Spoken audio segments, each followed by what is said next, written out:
Hi, I did the best I could at the time. And when I knew better, I did better. This is a very good strategy. Today is 30th of June 2021. Let us have a quick discussion of all these important topics. Rapid G K yesterday questions के answers हैं। Marine national park located है गुजरात में। पंजाब में है ये Harike wildlife sanctuary. Shanghai corporation organisation है SCO। इसके 8 member states हैं China, India, Kazakhstan, Kyrgyzstan, Russia, Pakistan, Tajikistan और उज्बेकिस्तान। नए सेंट्रल विजिलेंस कमिश्नर बने हैं मिस्टर N सुरेश पटेल। श्री ज्योतिबा फूले जी ने लिखा था दिस गुलामगिरी एंड पोटेशियम मिलता है बनाना में जो पोटेंशियली थोड़ा सा रेडियो एक्टिव हो सकता है। So these are answers of yesterday's questions. आज के सवाल है Nameri national park is based in which state? Which animal is the state animal of Andhra Pradesh? कल पेपर में हमने देखा था Asola Bhatti wildlife sanctuary leopard accident, ये कहाँ पर है? Which movement started with breaking the salt law? Salt law. In which year Constitution for India was drafted by Nehru Committee? Nehru Committee, Senior Nehru, who established Swadesh Bandhab Samiti. So these are 6 questions for today. आज की vocabulary है impede. Impede का मतलब होता है obstruct करना in the progress or movement. Lackadaisical का मतलब होता है कि interest नहीं है आ रहा है, enthusiasm नहीं है। डिस्पैरिटी होता है difference, imbalance, inequality. Patronage, patronage जैसे पुराने जो रूलर्स होते थे वो आर्टिस्ट को पैट्रोनेज देते थे, गिविंग सपोर्ट फॉर पैट्रॉन और स्पॉन्सर। एनोमली मतलब वो डेविएशन है फ्रॉम यूजुअल और normal. So these are some vocabulary words. If you come across any other important word, write down that word along with its meaning in the comment section down below. आज के topics हैं migrant worker crisis और supreme court का observation. इस पे हम एक सवाल भी तैयार करेंगे। This is about Moderna vaccination. ये 4th वैक्सीनेशन है जो इंडिया में आ रही है। Monsoon session, flying terror. यहाँ हम बात करेंगे ड्रोन्स पॉलिसी और ये दो अरेंजमेंट है, वसेनार अग्रीमेंट और MTCR। Will have a brief talk on both these two. Then coming soon, this is about censorship. Apt judicial reminder in era of over criminalisation. Then consensus, हम यहाँ पे बात करेंगे कि जो लॉज होते हैं उनका पर्पस क्या होता है। नरसिम्हा राव साहब found an ally in Germany. हम LPG रिफॉर्म्स 1991 की बात करेंगे। Trouble with ranking, wanting statement, Aadhaar अब ID प्रूफ होगा GRE टॉयफल में। Chamoli disaster due to avalanche सी, फरवरी में ये आया था। अब इसके कॉन्क्लूसिव रिजल्ट्स आ गए हैं जो ज्योग्राफिकल सर्वे ऑफ इंडिया ने बताया। Will have a talk. Then Israel की एम्बेसी UAE में है। ये hadron collider, mister Jaishankar, G20 4-inch screen work and play. This is about digital education, teachers and technology, a kind of relief. ये बड़ा अच्छा आ जाया है। Simply put question and answer, ration card reform so far. Then आज हम हिंदी में जानते हैं महान्यायवादी attorney general CSET solution in certain questions. So we are going to talk about all these important topics in next about 35 to 40 minutes. Our reference material is this The Hindu and this is Indian Express, both are Delhi edition. See, ये front page है the Hindu का। First news है migrant workers के बारे में। Migrant worker statement क्या है? Ensure करें no migrant worker goes hungry. Supreme Court ने इंस्ट्रक्शंस दिए हैं गवर्नमेंट को। One nation one ration card का भी क्लियर कट इम्प्लीमेंटेशन की बात है।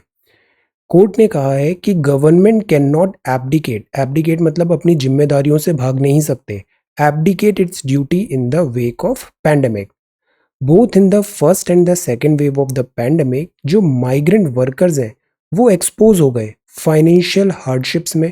लिमिटेड एक्सेस था उनके पास, वो क्लेम नहीं कर पा रहे हैं वेलफेयर रिसोर्सेज को। तो ये कहीं ना कहीं एडमिनिस्ट्रेटिव वे में हमें बेटर डिलीवर करने की ज़रूरत है। Migrant labourers are particularly vulnerable to the economic regression. जैसे कुछ हेल्पिंग हैंड्स भी हैं सोसाइटी में, लोगों ने आगे बढ़ के NGOs वगैरह ने डिस्ट्रीब्यूट किया फूड माइग्रेंट को, मेडिसिन एट्सेट्रा, बट एक systematic government intervention is required. Labour ministry is not alive to the concerns of migrant worker. The non action of the ministries is strongly disapproved. ये बात है justice साहब, supreme court जज। अब इनका number कितना है? इंडिया की जैसे जो पॉपुलेशन है ना, उसमें 38 करोड़ जो है ये एस्टिमेटेड माइग्रेंट वर्कर है। 38 करोड़ एक बहुत बड़ा नंबर है। ये 1/4 हो रहा है अराउंड अपनी पॉपुलेशन का। These workers too have made considerable contributions to the country's growth and economic development. ये लोग कौन है? हम जिस मकान में रह रहे हैं, पता है वो मकान किसने बनाया है? हमको जो खाना मिल रहा है, फूड आ रहा है, एसेंशियल सप्लाईज आ रही है, आपको पता है बैकग्राउंड में कितने सारे वर्कर्स वहाँ पे वर्क कर रहे हैं।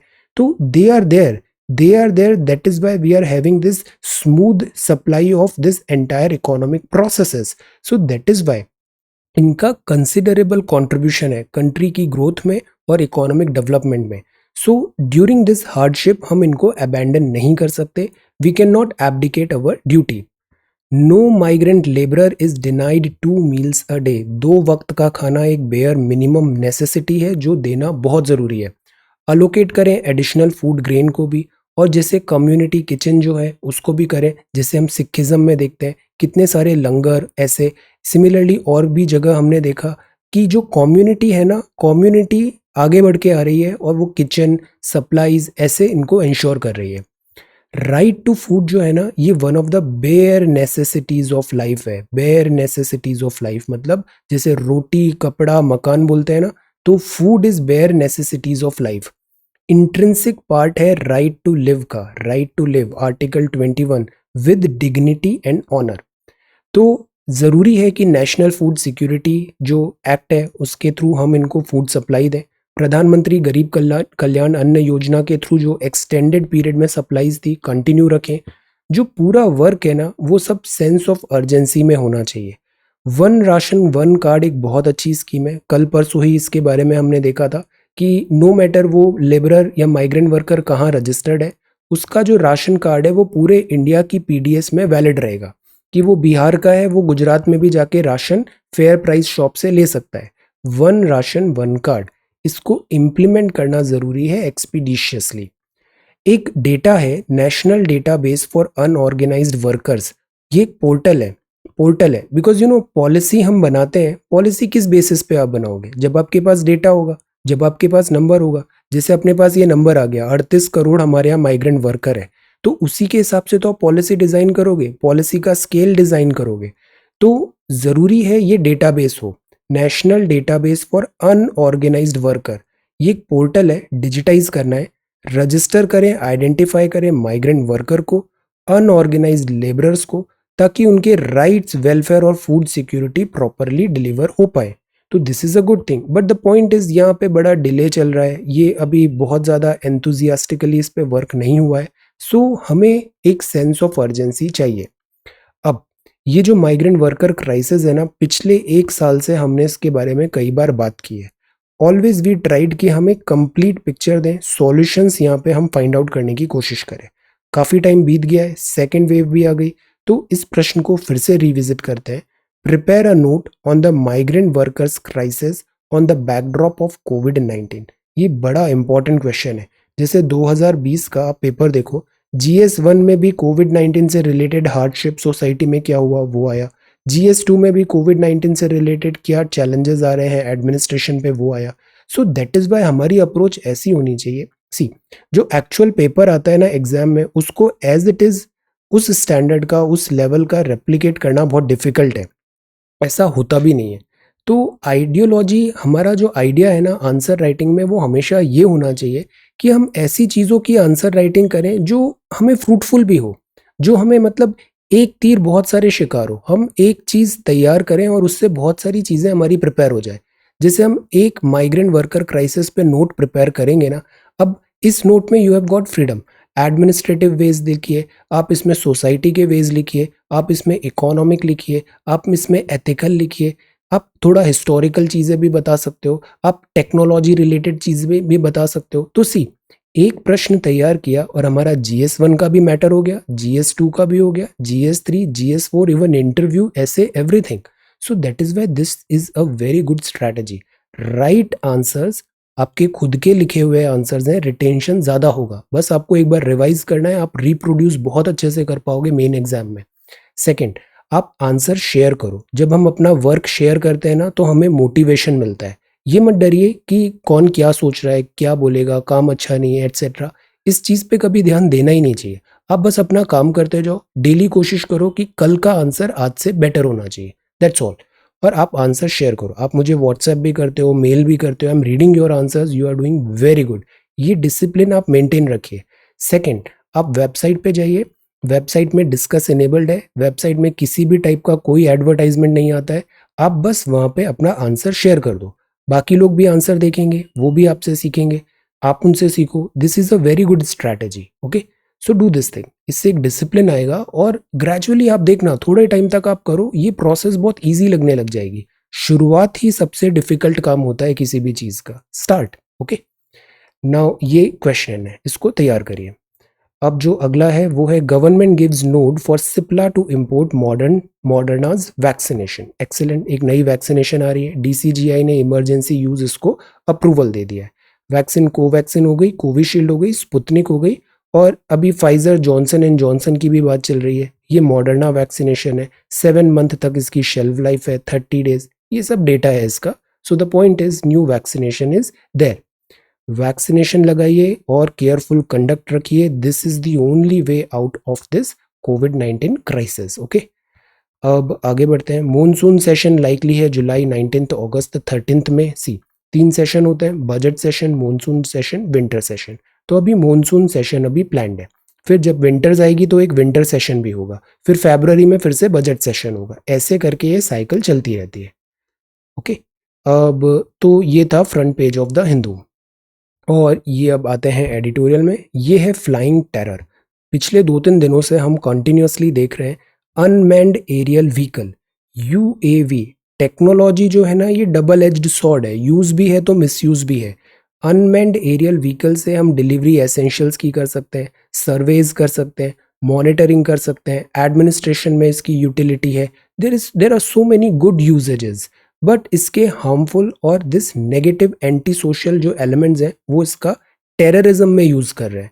ऑटोनोमस जो वेपन सिस्टम है, रोबोटिक सोल्जर्स स्टेट्स बना रहे हैं वॉरफेयर में, जैसे चाइना का देखा था, एनहेंस्ड सोल्जर्स बना रहे हैं। वो लोग क्या करते हैं, जैसे एक बॉडी किट आता है, बॉडी किट में कुछ मशीनरी सपोर्ट भी मिलेगा, तो जो सोल्जर है ना उसकी कैपेसिटी ट्वाइस थ्राइस 4 टाइम्स बढ़ जाती है। तो वो रोबोटिक मतलब मैन भी है और साथ ही साथ उसको एक रोबोट मशीन्स टाइप की भी चीज़ प्रोवाइड करा दी गई है। तो ये जो चीज़ें हैं, और प्लस बायो वेपन्स बना रहे हैं जो ह्यूमन बींग्स हैं उसमें कुछ जेनेटिक चेंज करके इस टाइप से। तो इधर एक बहुत बड़ा मोरल क्वेश्चन भी है, प्रैक्टिकल क्वेश्चन भी है। ये remains unresolved. Unmanned aerial vehicle, तो यहाँ ज़रूरी है पूरे वर्ल्ड को मिलके एक इस पे क्लियर कट पॉलिसी पे हम आए, रेगुलेशन पे आए। बिकॉज जैसे यूएसए के ड्रोन्स हैं, इसराइल के ड्रोन्स हैं, ये अगर नॉन स्टेट एक्टर्स के पास आ जाते हैं, जैसे स्टेट एक्टर तो क्या हुआ, यूएसए इसराइल हुआ, नॉन स्टेट एक्टर क्या हुआ, कोई भी इंडिविजुअल हो जाएगा, कोई भी रजिस्टर्ड ऑर्गेनाइजेशन, एनीबडी, टेररिस्ट भी हो सकते हैं। इन लोगों ने काफ़ी ज़्यादा इसका मिसयूज़ करना स्टार्ट कर दिया है, they have caught up quickly. Security agencies को भी अब चेंज होने की ज़रूरत है, बिकॉज जो हम ट्रेडिशनल रडार लगाते हैं वो फाइटर प्लेन को डिटेक्ट करेगा, इस टाइप की चीज़ों को। जो लो फ्लाइंग ड्रोन्स होते हैं ना वो उसको डिटेक्ट भी नहीं कर पाता। तो जो रेगुलर हमारे कन्वेंशनल टूल्स हैं वो रिडंडेंट हो गए हैं combating terrorism. That is why I keep on saying कि जैसे आज से 20 साल पहले वाला जो वॉरफेयर है ना वो अब नहीं होगा, अब चेंज हो गया है warfare. So we need to change. Warfare का नेचर चेंज हो रहा है, टेररिज्म का नेचर चेंज हो रहा है, तो जो इससे रेस्पॉन्स है उसको भी अकॉर्डिंगली चेंज होने की ज़रूरत है। यहाँ 2 बॉडी का मेंशन है एडिटोरियल में। एक तो वसेनार अरेंजमेंट है, missile technology control regime. Missile, कल अग्नि वाली सीरीज भी देखा था हमने। तो जो मिसाइल टेक्नोलॉजी है ना उसका कंट्रोल रखो, कि वो ऐसे ही टेक्नोलॉजी डिस्ट्रीब्यूट नहीं हो, उसका मिसयूज नहीं हो, ये सब चीज़ें हैं एमटीसीआर में। ये वसेनार अरेंजमेंट है, बट इमर्जिंग सिनेरियो में ये अब इफेक्टिव नहीं होगा। ये क्या है, Wassenaar export control for conventional arm and dual use goods and technology, ये वसेनार है। और एमटीसीआर ये दोनों अलग है। वसेनार अरेंजमेंट ये है और एमटीसीआर दिस मिसाइल के लिए। वसेनार के लिए ना आप ये इसकी वेबसाइट बड़ी अच्छी है, द वसेनार अरेंजमेंट। इसका ये वीडियो एक बार देखिएगा आप। दिस वसेनार अरेंजमेंट 5 मिनट का वीडियो है, काफ़ी ब्रीफली यहाँ पे पूरा अच्छे से एक्सप्लेन किया है what is this Wassenaar arrangement etcetera, okay. तो हैव अ लुक। और इसके बाद एमटीसीआर है मिसाइल टेक्नोलॉजी के। एमटीसीआर तो MTCR जो है ना, ये रिस्ट्रिक्ट करता है proliferation of missiles, rocket system, unmanned air vehicle technology जो है 500 किलो पेलोड और 300 किलोमीटर से ज़्यादा वाली, स्पेशली इसीलिए। तभी जो ब्रह्मोस थी, पहले ब्रह्मोस का जो था ना, वो लिमिटेशन था 300 किलोमीटर ओनली ब्रह्मोस का, बिकॉज MTCR का हम मेंबरशिप नहीं थे, बट बाद में वी विल गेट इट। तो इसीलिए अब ब्रह्मोस प्लस और सुपर ब्रह्मोस इस टाइप की मिसाइल्स भी हम बना रहे हैं, बिकॉज 300 किलोमीटर का जो कैप था ना, वो अब हट रहा है। और वसेनार अरेंजमेंट है this dual control conventional arms के लिए, गुड्स एंड टेक्नोलॉजी।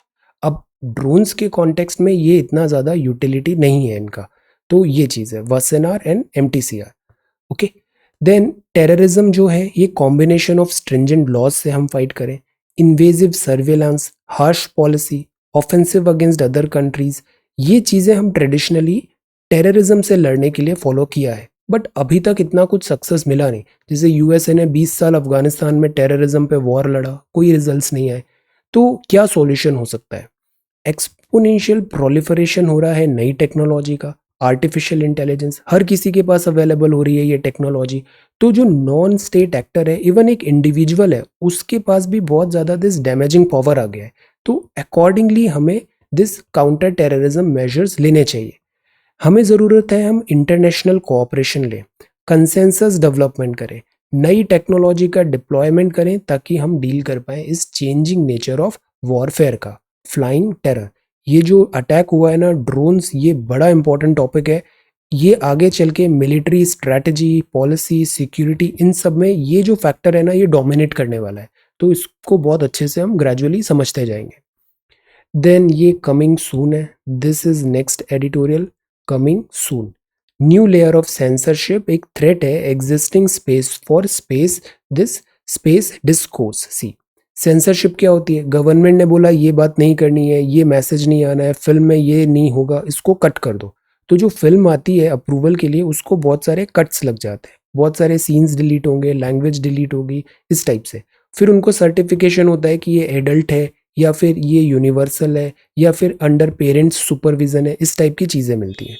तो ये जो चीज़ें होती है ना, वो होती है सेंट्रल बोर्ड फिल्म सर्टिफिकेट। वो फिल्म को देखते हैं, तभी आप मूवी देखना, उसके शुरुआत में CBFC का ऐसे सर्टिफिकेट आता है कि ये फिल्म को कौन सी रेटिंग मिली, किन मेंबर्स ने देखा, एट्सेट्रा।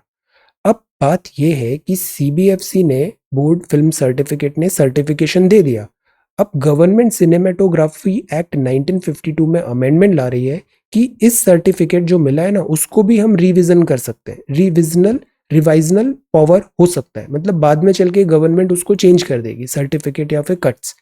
तो ये तो गलत बात हो जाएगा। ऐसा यहाँ पे आर्ग्यूमेंट है कि एक बार सर्टिफिकेशन मिल गया तो उसको रिविजिट करने का इज लाइक कि ये मतलब जो फ्रीडम ऑफ स्पीच एक्सप्रेशन है उसके अगेंस्ट है। इसके पहले एक फिल्म सर्टिफिकेट अपीलेट ट्रिब्यूनल भी था, स्टैचुरी बॉडी थी। ये अपील्स को सुनती थी कि CBFC ने आपको से एडल्ट रेटिंग दे दिया, जबकि आप चाहते थे यूनिवर्सल मिले। तो CBFC के अगेंस्ट आप अपील कर सकते थे इस ट्रिब्यूनल में। ट्रिब्यूनल क्या होते हैं? ये बेसिकली कोर्ट्स होते हैं जो एक पर्टिकुलर टाइप ऑफ केसेस देखेंगे, जैसे एनवायरनमेंट ट्रिब्यूनल, एडमिनिस्ट्रेटिव ट्रिब्यूनल, ये फिल्म सर्टिफिकेट का ट्रिब्यूनल। तो गवर्नमेंट ने इसको स्क्रैप कर दिया है। तो बात ये है कि फ्रीडम ऑफ स्पीच जो है, आर्टिकल 19 भी है, क्या इसके अगेंस्ट चीज़ें जा रही है? काउंटर आर्ग्यूमेंट ये है कि आर्टिकल 19(2) में ये भी लिखा है कि हम इम्पोज कर सकते हैं reasonable restrictions freedom of speech और एक्सप्रेशन में, जब बात आए सोवेरेनिटी एंड इंटीग्रिटी ऑफ इंडिया। तो गवर्नमेंट ने ये आर्ग्यूमेंट दे दिया। अब लेट अस सी इसमें क्या होता है, दिस सेंसरशिप ऑफ फिल्म्स।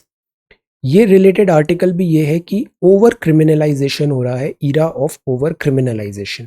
थोड़े दिन पहले ही हमने एक आर्टिकल देखा था, दिल्ली हाई कोर्ट का जजमेंट था कि टेररिज्म है वो तो एक क्राइम है, there is no doubt about it, there is not an even iota of doubt. Terrorism is a heinous crime, this is a crime. But सारे क्राइम्स टेररिज्म नहीं होते। रोड पे जा रहे हैं, किसी ने ट्रैफिक वायलेट कर दिया, हम कैजुअली बोल देते हैं कि ये कैसे एक्ट कर रहा है, ही इज अ टेररिस्ट। ये गलत है। हम ट्रिविलाइज कर रहे हैं टेररिज्म वर्ड को भी। ये जो वर्ड है, ये बहुत बहुत रिस्ट्रिक्टेड केसेस में, जेन्युइन केसेस में ये वर्ड यूज होना चाहिए, वरना ये जो वर्ड है ना, ये ट्रिविलाइज हो जाएगा और फिर ये चीज़ हमारे लिए ठीक नहीं है। तो हमें ज़रूरत है हम कंसेंसस बनाएं कि टेररिज्म का मतलब क्या होता है, डेफिनेशन क्या है टेररिज्म का। ये नहीं कि कुछ भी नहीं हुआ, होमवर्क नहीं किया, टेररिस्ट है, ये नहीं किया terror, no, it is not right. We should not trivialise, ये बहुत सेंसिटिव और सीरियस मैटर है टेररिज्म, तो उसको जस्ट लाइक दैट नहीं बोलना चाहिए, इसमें डेफिनेशन होना चाहिए। गवर्नमेंट क्रिटिसिज्म हो रहा है तो वो टेररिज्म नहीं है। रेडिकलाइजेशन एक बहुत बड़ा चीज़ होता है। रेडिकलाइजेशन क्या होता है कि अगर किसी पर्सन के साथ कुछ गलत हुआ, या फिर उसकी कुछ टेंडेंसी हुई, या फिर डिप्राइव्ड है, या ऐसा कुछ वल्नरेबल है, तो इस वल्नरेबिलिटी को क्या होता है, एक्सप्लॉइट किया जाता है, और वल्नरेबिलिटी को एक्सप्लॉइट करने के लिए ब्रेन वॉश हो जाता है, और ब्रेन वॉश होके फिर वो रेडिकलाइजेशन हो जाता है। तो रेडिकलाइजेशन बिल्कुल भी प्रमोट नहीं करना है। Radicalization generally succeed only with those who have been subjected to real or perceived injustice. उनको लगता है उनके साथ इनजस्टिस हुआ, अब वो इनजस्टिस को काउंटर करने के लिए वेपन्स वगैरह ऐसे कर रहे हैं, रेडिकलाइज्ड हो रहे हैं, ये तो और गलत हो रहा है इनजस्टिस का। They are not doing right thing, but उनको ये चीज़ समझाई नहीं जाती, उनको ये ब्रेन वॉश कर दिया जाता है। तो ये स्टॉप होना चाहिए। Let us remove injustice to combat terrorism. हम truly just, egalitarian, non oppressive society बनाए, तो ये जो तरीका है ना कॉम्बैटिंग टेररिज्म में ज़्यादा बेटर होगा, बजाय जो पुराना तरीका जैसे हमने यहाँ पे देखा था कि हम क्या कर रहे हैं, स्ट्रिंजेंट लॉज बना रहे हैं, इन्वेजिव सर्विलेंस कर रहे हैं, हार्श पॉलिसी है, ऑफेंसिव है again other countries to support terrorist group. इस टाइप के जो है ना, टाइम ने बताया है कि इससे इतनी सक्सेस मिली नहीं है। अफगानिस्तान में हम देख रहे हैं यूएसए ने इतना जोर लगाया, ट्रिलियंस ऑफ डॉलर्स किए, 2000 से ज़्यादा उसके सोल्जर्स मरे, countless Afghani people died, but result आया नहीं आया। तो प्रोबेबली ये स्ट्रैटेजी ज़्यादा बेटर हो सकती है। Every punishment which does not arise from absolute necessity is a tyrannical, said French jurist Montesquieu. Every punishment, punishment का पर्पज क्या होता है? पनिशमेंट का दो पर्पज होता है, एक तो रिफॉर्म लॉ, तीन पर्पज होता है। एक तो रिफॉर्म लॉ, मतलब जो गलत किया है उसको सुधारो, वो ब्रेन वॉश हो गया उसको सुधारो, अगर उसने गलती हैबिचुअल ऑफेंडर है उसको सुधारो, तो रिफॉर्म होता है। सेकेंड जो चीज़ होती है वो होती है कि एक मतलब डिटरेंस आए, कि लोग डरे कि ये काम नहीं करना है वरना बहुत कड़ी सजा मिलेगी। थर्ड चीज़ जो होती है वो होती है जस्टिस। तीन चीज़ होती है जब भी हम पनिशमेंट देते हैं। तो criminal law should be used only as a last resort, ultimate ratio, and only for the most reprehensible wrongs. तो we need to like insensitive नहीं होना है। जस्ट लाइक दैट हम बहुत सारी चीज़ें ऐसे ही बोल देते हैं, फिर बोलते हैं कि हम ऐसा, वी डिडंट मीन दैट। ये नहीं है, आपने जो बोला है तो you have to be very very careful. Choice of words, जैसे एक पोएम है, वेरी गुड पोएम, मैं उसको शेयर करता हूँ। वर्ड्स होते हैं ना, वर्ड्स में बड़ी पावर होती है। वर्ड्स, तो वर्ड्स बहुत केयरफुली हमें चूज करके बोलना चाहिए। ये बड़ा अच्छा आर्टिकल लिखा है फैज़ान मुस्तफ़ा साहब ने, तो this is there.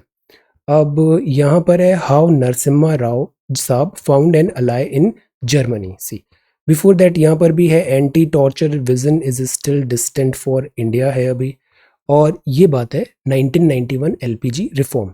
Narasimha Rao साहब उस टाइम पे प्राइम मिनिस्टर थे, बड़े अच्छे से, बिकॉज ये जो दौर था ना ये बड़ा डिफिकल्ट टाइम था, हर फ्रंट पे बहुत चैलेंजेस आ रहे थे। यूएसएसआर का डिसइंटीग्रेशन हो गया था, इकोनॉमिक हार्डशिप्स आ रही थी, there were so many problems. तो उस डिफिकल्ट टाइम पे मैनूवर बहुत अच्छे से किया था इंडिया को नरसिम्हा साहब। तो अलाई इन जर्मनी, तो यूजुअली हम इनकी इकोनॉमिक पॉलिसीज देखते हैं, बट फॉरेन पॉलिसी भी इनका काफ़ी अच्छा उस टाइम पे प्रूव हुआ। विजन जो था उससे आगे चल के इंडिया की जो फॉरेन पॉलिसी है, इकोनॉमिक रिफॉर्म्स हैं, उसमें डिप्लोमेसी का एक बहुत बड़ा फैक्टर आएगा। अभी हम क्या करते हैं, जैसे 2021 आ गया है, 1991, तो ये कितना हो गया, 30 साल हो गए हैं इसे। तो let us trace this journey of LPG reforms. Prepare a note on the LPG reforms of 1991, 30 years after, analyse its impact on the Indian economy. जैसे रिफॉर्म्स ने सर्विस सेक्टर में क्या किया, बड़ा अच्छा काम किया, सर्विस सेक्टर में बूम आया। मैन्युफैक्चरिंग में क्या कोई फ़ायदा हुआ, इतना फ़ायदा हुआ नहीं। एग्रीकल्चर में क्या कोई फ़ायदा हुआ, इतना फ़ायदा हुआ नहीं। तो ऐसे करके इसकी जर्नी को ट्रेस करते हैं। पॉजिटिव्स भी बताइए, नेगेटिव्स भी बताइए, और सॉल्यूशंस भी बताइए कि अब हम नेक्स्ट जनरेशन रिफॉर्म्स में हमें क्या करना चाहिए। तो एलपीजी, अब जैसे ये एक सवाल हुआ ना, आप एक ये सवाल करो और आप नहीं तो भी 5-10 सवाल इससे मिलते जुलते बड़े आसानी से आप सॉल्व कर पाओगे। तो this is the strategy. Prepare one question and you would be able to do multiple questions जो इससे मिलते जुलते आएंगे। और ऐसे ही होता है, डायरेक्ट क्वेश्चंस तो कभी रिपीट होते नहीं है, उससे आपको आइडिया मिल जाएगा बस कि इस आइडिया को कैसे इंप्लीमेंट करना है। So do this question. The trouble with rankings, university should be judged with in its social perspective. जैसे स्टूडेंट्स के मार्क्स आ जाते हैं, मार्क्स कई बार एक्चुअल पिक्चर टेल नहीं करते, ऐसे ही यूनिवर्सिटीज़ की रैंकिंग्स होती है, ये भी कई बार एक्चुअल पर्सपेक्टिव नहीं बताती है. कई बार ये रैंकिंग्स भी फ्लॉड है, इनके पैरामीटर्स भी फ्लॉड है, तो इनको भी बहुत ज़्यादा सीरियसली नहीं लेना चाहिए. अ वेग एंड वांटिंग स्टेटमेंट, G7 है. अगेन G7 पैंडमिक में कोई नई अप्रोच नहीं दे पाया, इतना ज़्यादा यूटिलिटी नहीं हुआ. G7 जो पहले वाला G7 था वो अब नहीं रहा है. G7 के बजाय G20 है ना, उस पर ज़्यादा एम्फेसाइज करना चाहिए, बिकॉज G20 में इंडिया भी है. अ वेग एंड वांटिंग स्टेटमेंट. देन आधार, अब आईडी प्रूफ आप ले सकते हो GRE वगैरह में. Chamoli disaster due to avalanche, अब ये पढ़ा था हमने 7 या 8 फरवरी को ये आया था इवेंट. इस टाइम पे हमने इस इवेंट के बारे में देखा था. उस टाइम पे भी हमने यही कहा था कि जस्ट वेट एंड वॉच. जैसे ये उस टाइम का नोट है, ये 8 फरवरी का है. इस ग्लेशियल बस्ट उत्तराखंड में, ये यहाँ पे हुआ था. ये देहरादून है, ये जोशीमठ है, विष्णु प्रयाग है ना, ये धौली गंगा रिवर, ऋषि गंगा रिवर, और ये है चामोली. ऊपर यहाँ अलकनंदा रिवर है. गंगा का भी मैंने एक PDF शेयर किया था, जिसमें जो गंगा है ना, सोर्स से लेके यहाँ पे दिस माउथ तक, ओरिजिन से माउथ तक, सारी ट्रिब्यूटरीज, रिवर्स वगैरह सब बड़े अच्छे से दिया हुआ है. हैव अ लुक, टेलीग्राम पे बड़े अच्छे से उसमें हाई रेजोल्यूशन एक है. ओके, उसमें सर ट्रिब्यूटरी है कि गंगा बनती कैसे है, यहाँ से रुद्रप्रयाग, देवप्रयाग, इस टाइप से. ये थोड़ा एक आइडिया होना चाहिए. तो हमने उस दिन बात किया था ग्लेशियल लेक आउटबर्स्ट तो नहीं हुआ, एवलांच तो नहीं हुआ, इम्पैक्ट ऑफ क्लाइमेट चेंज है या नहीं है, क्या एक्चुअली वहाँ पे हुआ. सी, जैसे ये ऋषि गंगा हाइडल प्रोजेक्ट था, ये इतने का कैपेसिटी का बना था, कंप्लीटली ये डिस्ट्रॉय हो गया. देन फिर तपोवन विष्णुगढ़ प्रोजेक्ट था, इसमें भी थोड़ा डैमेज हुआ. तो ये जो ग्लेशियर्स होते हैं ना, ग्लेशियर्स क्या होते हैं, टूट जाते हैं. टूट जाते हैं तो एक स्प्लैश जनरेट होता है, और उससे फिर आता है दिस बहुत लार्ज अमाउंट में वाटर रिलीज होता है, वाटर डेब्री एटसेट्रा. और डाउन द रिवर जितने भी प्लेसेस हैं, वो सारे फिर डूबते चले जाते हैं, जो एग्जैक्टली यहाँ पे हुआ. और यहाँ पे टाइम नहीं मिलता, 50 मिनट का लीड टाइम मिला मोस्टली इन्हें एट मैक्स. तो ये इवैक्यूएट भी नहीं कर पाए. हमने बड़े हॉरिफिक फोटोग्राफ्स, विजुअल्स भी देखे यहाँ पे कि ऋषि गंगा से जो प्लांट है उसमें ऊपर इसके जो वर्कर्स, ऑफिशियल्स थे, कुछ नहीं कर पाए. हम, इतना तेजी से पानी आया, हम बस मेयर स्पेक्टेटर बन के रह गए. तो this is the force of nature. अब इसमें भी बहुत सारी थ्योरीज आई उस टाइम पे. अब finally geological survey of India ने बोला कि एक large mass of snow, ice, rock, avalanche आया. एवलांच मतलब जैसे ऊपर पहाड़ है, यहाँ पे बर्फ वगैरह रखी हुई है, तो ये कंसोलिडेटेड तो होती नहीं है, इसमें हल्का सा कुछ ऐसा जनरेट हुआ, ग्रेविटी के कारण ये नीचे ऐसे आएगी, उतर के आएगी ऐसे नीचे. और जैसे जैसे नीचे आती है इसका साइज, इंटेंसिटी बढ़ता जाता है. This is avalanche. तो स्नो, आइस, रॉक का एवलांच आया. एक hanging mass of rock crash हो गया इस राउंटीगढ़ फैली फ्लोर पे, और इसके इम्पैक्ट से पल्वराइजेशन हुआ, सब बहुत सारा मिट्टी, गाद वगैरह सब आ गया. रॉक, स्नो, आइस का रैपिड फ्लो डाउन स्ट्रीम पे हुआ, ऋषिगंगा वैली पे हुआ, और इससे फिर ये डिल्यूज हुआ. जो ये ऋषिगंगा पावर प्लांट है ये तो डिस्ट्रॉय हो गया. Tapovan Vishnugarh hydel power project में भी बहुत डैमेज हुआ. तो ये वार्म वेदर बता रहा है, क्लाइमेट चेंज बता रहा है, बट यहाँ पे ग्लेशियल लेक आउटबर्स्ट फ्लड नहीं है कि एक ऊपर ग्लेशियल लेक बनी थी, वो अचानक टूट गई तो उससे पानी आ गया. No, this is because of avalanche. यहाँ GLOF नहीं हुआ. तो दिस इज द सीन. ये ऐसे ग्लेशियल लेक होती है, ये ग्लेशियल लेक है, अगर इसकी वॉल ब्रीच हो जाती है तो अचानक से बहुत ज़्यादा फ्लड आ जाता है. तो this is glacial lake outburst. But ये यहाँ पे नहीं हुआ, यहाँ पे एवलांच के कारण ये डिजास्टर आया है. अब इसमें भी शॉर्ट टर्म मेजर्स तो ये है कि प्रॉपर एनवायरमेंटल इम्पैक्ट असेसमेंट होना चाहिए. ये जो एंटायर हिमालय है ये बड़ा डेलिकेट है, सेंसिटिव है, तो we need to respect nature. Geography की क्लास 12th फर्स्ट बुक में पढ़ा है ना, ह्यूमन ज्योग्राफी में, कि नियो डिटर्मिनिज्म होता है, पॉसिबिलिज्म होता है, डिटर्मिनिज्म होता है. So we need to go for this neo determinism, stop and go approach. Chamoli disaster. अब इसी से मिलता जुलता ये एक एटलस है, glacial lakes in Ganga basin, release हुआ, मिनिस्ट्री ऑफ जल शक्ति ने बनाया. ग्लेशियल लेक्स क्या होती है कि ग्लेशियर्स बनते हैं हिमालय में, कुछ ग्लेशियर्स थोड़ा पानी पिघल गया तो ऊपर ऐसा लेक, ऐसे पानी वहां पे थोड़ा डिपॉजिट हो गया. लेक वैसे भी टेम्पररी स्ट्रक्चर्स होते हैं, ऐसे पानी डिपॉजिट हो जाता है तो वो ग्लेशियल लेक बन जाती है. या फिर ऐसे कोई एवला, या फिर कुछ एवलांच आया है, या फिर जो ग्लेशियर्स है वो मूव हो रहा है, तो ग्लेशियर मूव हो गया तो पीछे ऐसे एक लेक छूट जाती है, वो ग्लेशियर लेक हो गया। ये सब क्या है? Glacial topography. That is why 8 फरवरी को, if you are regular and doing homework, हमने प्रिपेयर किया था a note on glacier landform. We are studying very very systematically and very very efficiently. Do homework and be regular.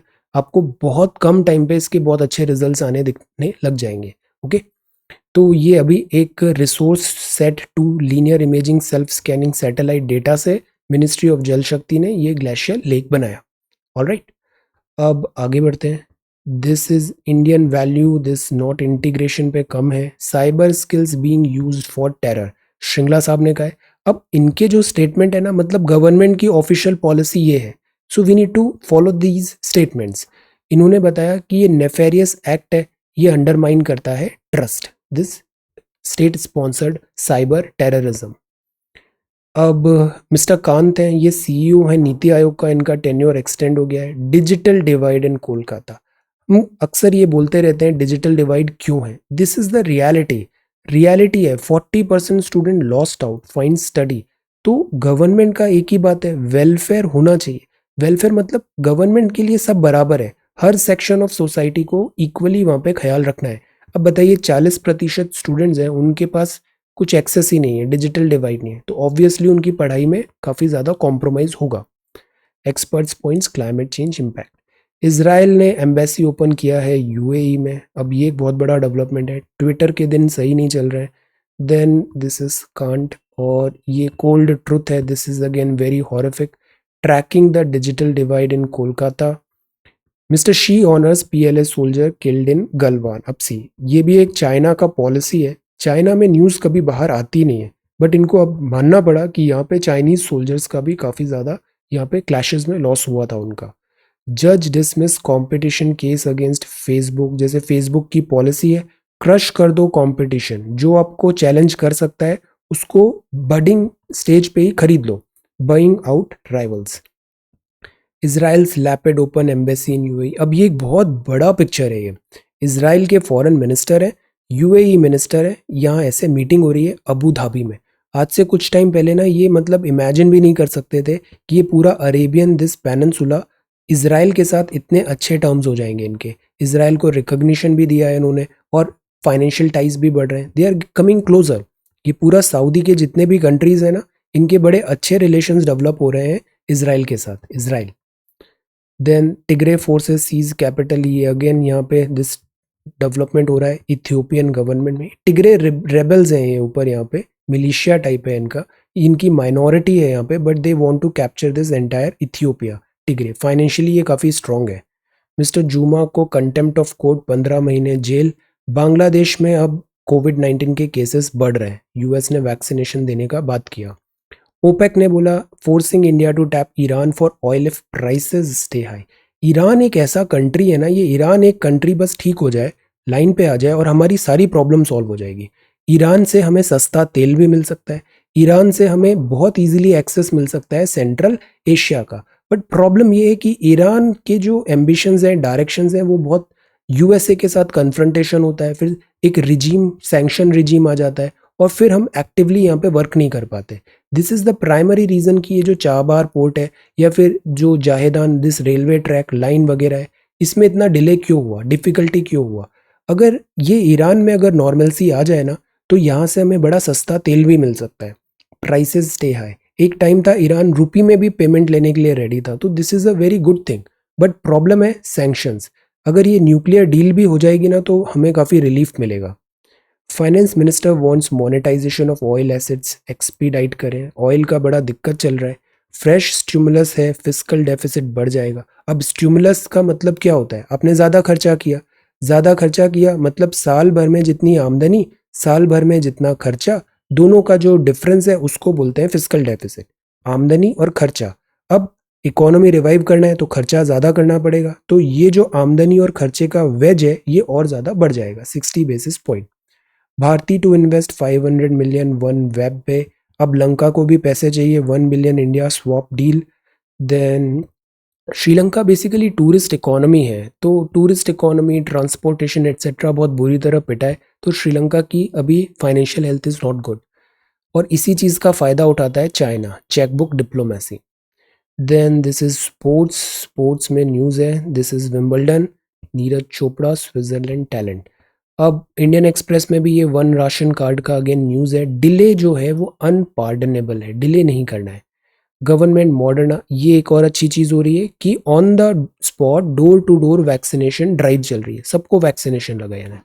Then this is NIA investigation कर रही है, त्रिपुरा में vaccination है। ये external affair minister साहब और यूरोप के कमिश्नर हैं international partnership, greet each other this Rome on Monday. EU, European Union. G20 है ना, ये काफ़ी पोटेंट है। G20 में हमारा से भी है, मेंबर है G20, तो G20 is good. G20 because आज के जो चेंजिंग सर्कमस्टेंसेज है ना, उसमें G20 ज़्यादा ज़्यादा एप्लीकेबल है इसमें, अगर डिस्कशंस इन पॉलिसी बात हो मैटर पे। खोल लो पापा, पॉज कर दिया।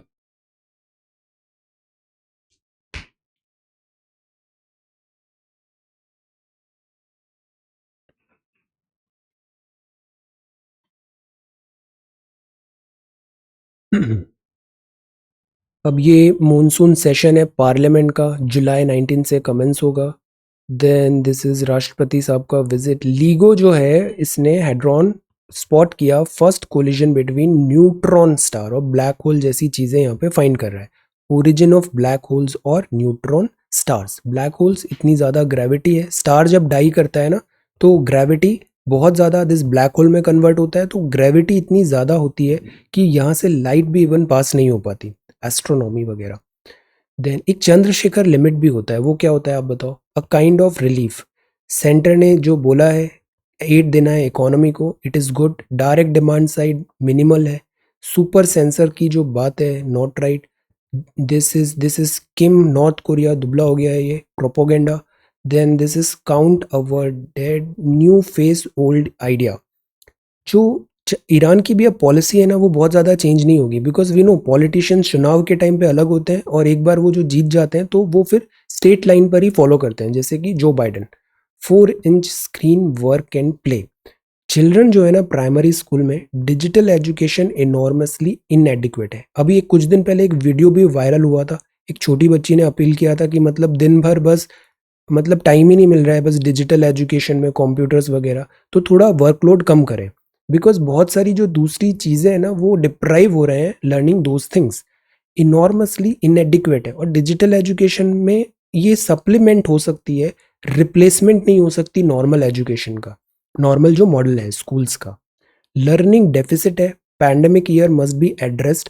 Literacy goals are not set back by a generation, this is good. Teachers and technology, again technology का चैलेंज है, learning curve is huge. China का image, UN peace keeping mission में पैसे नहीं है, possible shutdown, no climate no deal. Delta variant अब कहर ढा रहा है एशिया पैसिफिक में। देन दिस इज इथियोपिया के टिग्रे, रीजनल कैपिटल कैप्चर कर लिया है। हांगकांग का नेचर चेंज हो रहा है 1 year later. China remake. Hong Kong का भी हिस्ट्री हमें पता है, हांगकांग पहले क्या था, यूके के पास था। यूके ने हांगकांग को दिया था चाइना को, इस शर्त पे दिया था कि हांगकांग में डेमोक्रेसी मेंटेन रहेगी। One country two form of government की बात था कि although Hong Kong is part of China but Hong Kong में डेमोक्रेसी रहेगी। China, what China tries to do is China tries to change this nature of democracy in Hong Kong. Hong Kong में democratic will, democratic way, democratic चीज़ों को suppress करता है। For example एक Apple's करके daily एक न्यूज़पेपर भी था, वो भी बंद हुआ। So China is trying to basically alter the fundamentals of Hong Kong which is not acceptable. Ration card reform so far, ये बड़ा अच्छा आर्टिकल है, इसको आप एक बार पढ़ो। हमने कुछ ही दिन पहले this one nation one ration card पढ़ा था। इसका थीम हमें पता है कि आपके पास एक राशन कार्ड है, नो मैटर वॉट वो किस स्टेट का है, किस जगह पे रजिस्टर्ड है, आप पूरे इंडिया में किसी भी फेयर प्राइस शॉप पे अपना जो अलॉटेड राशन है वो आप ले सकते हो। तो which is a good thing, because कई बार क्या होता है स्कीम्स बड़ी अच्छी होती है बट स्कीम्स का इम्प्लीमेंटेशन डिफिकल्ट होता है। इम्प्लीमेंटेशन में दो चीज़ होती है, एक तो टारगेटेड बेनिफिशियरी कौन है उसका आइडेंटिफाई कैसे करें। जैसे अभी पता चल गया 38 करोड़ माइग्रेंट वर्कर है, तो टारगेटेड बेनिफिशियरी कौन है, फायदा देना है वी नो, बट किसको देना है ये पता लगाना बहुत डिफिकल्ट काम है।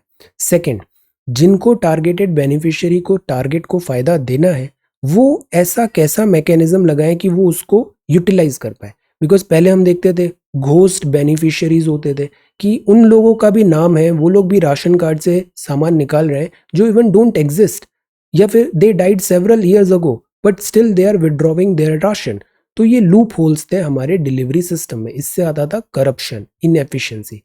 तो हमें वर्क भी डिलीवर करना है और उसको एफिशिएंटली भी डिलीवर करना है, जिसको ज़रूरत हो उसके पास पहुंचना चाहिए और इसमें मेल प्रैक्टिस नहीं होनी चाहिए, वरना इधर बड़ा प्रॉब्लम है। यहाँ पे एक बहुत बड़ा करप्शन के हमेशा केसेस आए हैं दिस फेयर प्राइस शॉप या डिस्ट्रीब्यूशन में, काला बाजारी, ब्लैक मार्केटिंग वगैरह होती है। तो ओवरऑल यहाँ पे रिफॉर्म ज़रूरी है और उसमें टेक्नोलॉजी बड़ा अच्छा इंपॉर्टेंट प्लेयर हो सकता है। जैसे हम इसको इतना क्यों अच्छा मानते हैं जैम ट्रिनिटी को, कि इससे क्या हुआ, एटलीस्ट हर किसी का बैंक अकाउंट तो ओपन हुआ। गवर्नमेंट को कुछ भी प्रोवाइड करना है हम सीधा बैंक अकाउंट में पहुंचा सकते हैं। मोबाइल नंबर, आधार से आइडेंटिफिकेशन है। अब जो चैलेंजेस है ना उसको तो आयरन आउट हमें सिस्टमेटिकली करना पड़ेगा। तो इस टॉपिक को एक बार आप पढ़ना, one nation one ration card. Building by sea, pandemic से क्या हुआ, फाइनेंशियल सेविंग्स कम हुई, हाउस होल्ड डिपॉजिट्स कम हुए, करेंसी होल्डिंग्स में फ्लक्चुएशन है, LIC अब इंश्योरेंस वगैरह लोग ज़्यादा करा रहे हैं, इक्विटी में कमी आई और उधार सबका बढ़ गया। सेबी नए इन्वेस्टर्स के लिए स्ट्रिक्टर इंडिपेंडेंट नॉर्म्स है, चैलेंजिंग ऑयल प्राइसेस है, लेटस सी, स्टिमुलस दे रहे हैं तो उससे फिस्कल डेफिसिट खराब होगा। अब हम देखते हैं हिंदी आर्टिकल। हिंदी आर्टिकल में कल हमने देखा जो अटॉर्नी जनरल हैं वेणुगोपाल साहब, इनका टेन्योर एक्सटेंड हो गया। तो अटॉर्नी जनरल क्या होता है, ये सरकार का वकील है, सर्वोच्च कानून अधिकारी है। अनुच्छेद 76 आर्टिकल 76 में ये मेंशन है। नियुक्ति राष्ट्रपति के द्वारा होती है, राष्ट्रपति को जो मंत्रिमंडल सलाह देगा उसके अकॉर्डिंग नियुक्ति होती है। ऐसा व्यक्ति होना चाहिए जो नागरिक हो, उच्च न्यायालय में 5 वर्ष काम करने का अनुभव हो, या फिर उच्च न्यायालय में 10 वर्षों का अनुभव हो, या फिर प्रेसिडेंट को लगे कि ये काफ़ी केपेबल पर्सन है।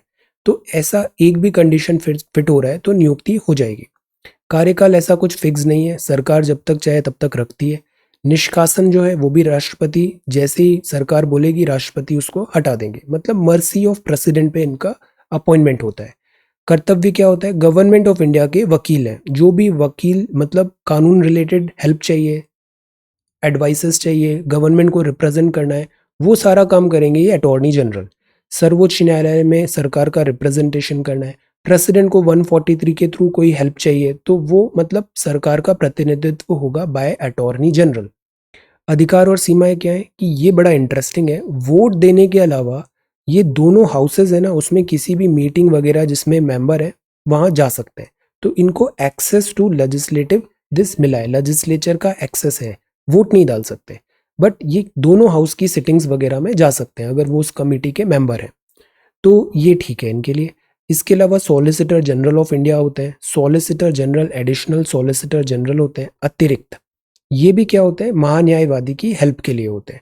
अब जैसा ये सेंटर में है ना, ऐसे ही महाधिवक्ता होता है, वो होता है आर्टिकल 165 में स्टेट लेवल पे। तो attorney general article 76 central level पे है और महाधिवक्ता अनुच्छेद 165 राज्यों से संबंधित है, हर राज्य में एक ये होता है। तो ये क्या है, वकील है, सरकार सेंटर का वकील, राज्यों के वकील, महान्यायवादी अटॉर्नी जनरल, राज्यों के वकील है दिस महाधिवक्ता आर्टिकल 165। अब ये सी सेट है, मार्क प्राइस 480 है, डिस्काउंट 10% हुआ तो सेलिंग प्राइस कितनी हो जाएगी, डिस्काउंट 10 मतलब 90/100, 480 का 432। प्रॉफिट हुआ 8%, कॉस्ट प्राइस अगर एक्स थी तो सेलिंग प्राइस कितनी हो जाती है, अगर दूसरे केस में डिस्काउंट नहीं दिया था, प्रॉफिट 8% था, कॉस्ट प्राइस एक्स है तो सेलिंग कितनी होगी 108/100 ऑफ एक्स, तो एक्स आ गया 400, ये कांस्टेंट रहेगा cost price. Discount no discount का केस है तो 480 माइनस 400, पहले केस में सेलिंग प्राइस इतना था, जब डिस्काउंट नहीं दे रहे हैं दूसरे में डिस्काउंट दे रहे हैं तो इतना हो गया, तो 80 आ गया गेन परसेंट, 80/400 20%। ओके, सेकंड भी आसान था, कॉस्ट प्राइस एक्स है, सेलिंग प्राइस 1000 है, तो गेन परसेंट पहले केस में निकालेंगे, 1000 माइनस एक्स अपॉन एक्स, दूसरे में हम निकालेंगे 1010 minus x upon x G2 gain percent, दोनों का डिफरेंस 5 दिया हुआ है तो x आ जाएगा 200 cost price of cow. Total CP आप निकाल लो सारे आइटम्स का ऐड करके, टोटल सेलिंग प्राइस निकाल लो नए नए नए प्राइस से जो सेल कर रहा है। अब cost price greater than selling price है मतलब लॉस है 2 रुपए का। ये पहला सवाल है, एरिया से रिलेटेड है। Dimension of a hall are 40 25 20, each person require 200 cubic metre, तो number of person who can accommodate in the hall hypothetical है, पर आप बताओ कितने इसमें अकोमोडेट हो सकते हैं। Then length of longest rod है that can be placed in a room 30 metre long, 24 metre broad and 18 metre high, basically diagonal पूछ रहे हैं आंसर।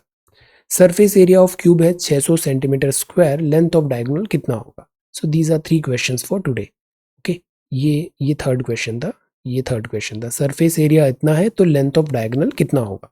ओके, अब ये सीसेट के सवाल देखे हमने, अटॉर्नी जनरल और दिस आर्टिकल 165 देखा। देन राशन कार्ड ये एक बार आपको पढ़ना है। Then this is about this Chamoli disaster, और ये LPG reform, very important question, prepare it well.